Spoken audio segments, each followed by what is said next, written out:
So yan guys, at magandang umaga, no? Welcome back sa ating channel na Boss Eman. So time check 5:40 Monday, September 22. So yan guys, ngayong araw, no, September 22, at meron tayong super typhoon na Sinando, no? Sinando, kung papansin nyo guys, napakadilim. Ayun, no? So ayan guys, kung mapapansin nyo guys, no, talagang maulap siya. Ayan, no, lakas pa ng hangin sa taas. So super typhoon daw tayo eh. Sigurado yan mga boss, kung mapapansin nyo yung mga last video natin, no, yung nakalipas. So dito sa area na to, no, sa area na to baha. So mataas ang baha, no. Tapos sa susunod niyan, sa bandang GSIS, malakas din ang baha. Simple lang yung ulan na yun, na hindi naman kalakasan, pero tuloy-tuloy, no? Baha na agad. Ganun na kalakas ang baha. Hindi, paano pa kaya kung paano pa kaya kung ganito? Ayan, napakadilim. Ayun, kung makikita nyo sa ibabaw, ayan, super typhoon. So paano pa kaya kung ganong kalakas o umulan ng malakas? So dito rin guys, ito sa part na to ng GSIS, baha din, no? Baha din. Yan yung sinugod natin, yung sa pangalawang baha, kung tawagin natin. Tapos dito naman guys, sa tulay na to ng Aresa, dito sa may CLA, diba? Eto dito, isa rin to nung ito naman yung pinagtakpan tayo nung jeep. So yun, tinulungan tayo ng jeep para makatawid. Itong part na to, itong part na to dito guys. Dito naman yung baha na pinagtakpan tayo ng jeep. So ayan nga.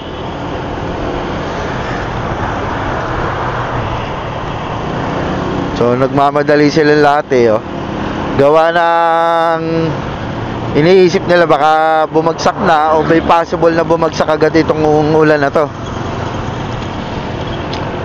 So tayo pauwi na rin ngayon. So medyo nagmamadali rin tayong makauwi para hindi rin tayo abutan ng ulan.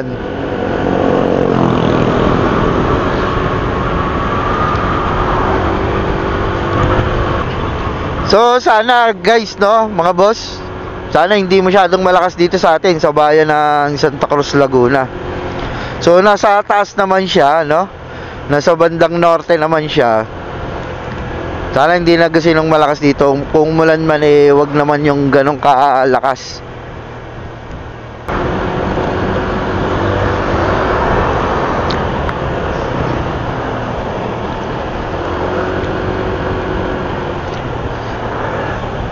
So ayan oh, halos lahat nagmamadaling magpatakbo. Nagmamadaling magpatakbo o nagmamadaling pumasok siguro, o umuwi, no? Gawa nga nung ulan na yan.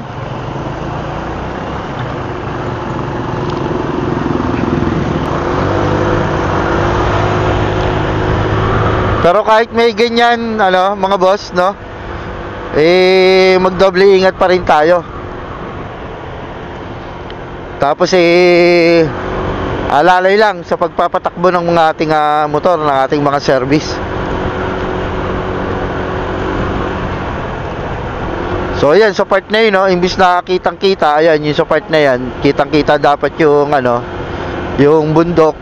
Ngayon hindi makikita gawa ng maulap. So mababa yung ulap guys.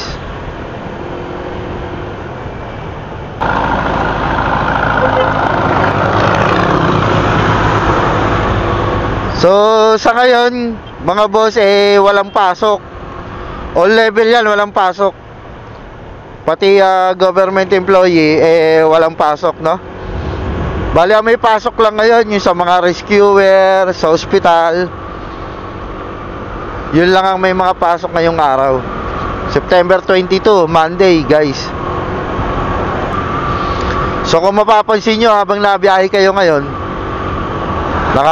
parang nakakatakot na ewan pagka biglang bumagsak yung ulan na to.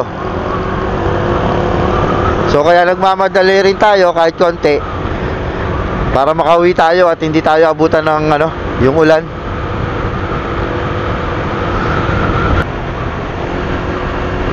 So kung mapapansin nyo guys, walang gasinong sasakyan.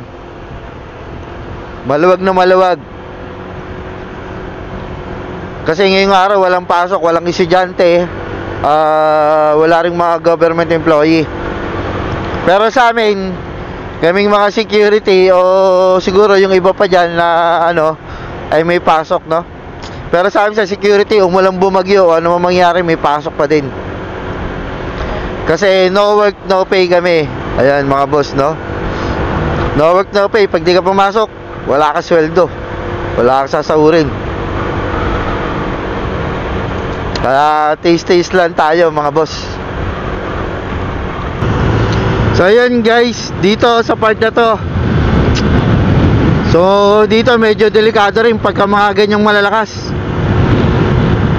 Mga malalaking bato na galing sa taas, may possible na bumagsak, Although meron na siyang ni-repair na, meron na siyang parang net, pero hindi pa rin sapat kung talagang malakas. Uy, ano yun? Wala. Doble ingat lang po sa mga buo biyahe. So ayan guys, pansinin nyo hanggang dun sa dulo na yun, sobrang dilim at maulap. So hanggang dito na lang guys, tapusin natin tong ating video, At hanggang sa muli, at ingat kayo guys, lalo na sa mga nakamotor, ride safe po, Ayan, kung mapapansin nyo, parang bumaba yung ulap, diba? So napakadilim. So hanggang dito na lang guys, pa-like, comment and share po ng ating video, And huwag nyo na rin kalimutan mag-follow and subscribe, Boss Eman. So hanggang sa muli guys, ride safe.